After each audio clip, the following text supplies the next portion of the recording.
গ্রেফতার সন্দীপ ঘোষ, খুশি আন্দোলনকারী চিকিৎসকেরা। সন্দীপ ঘোষের গ্রেফতারিতে অত্যন্ত খুশি আন্দোলনকারী জুনিয়র চিকিৎসকেরা।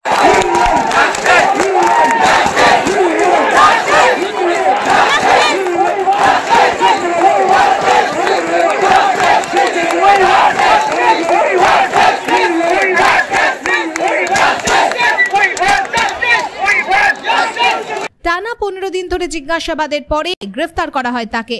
আন্দোলনকারী চিকিৎসকদের দাবি, স্বাস্থ্য ভবন পারল না, কিন্তু সিবিআই করে দেখালো। পাশাপাশি তারা জানিয়েছেন এই গ্রেফতার আন্দোলনের নৈতিক জয়।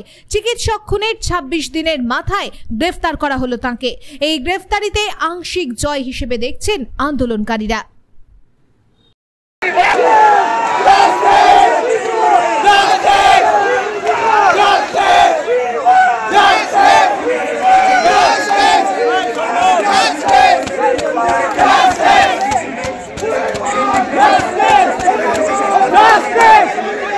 Justice!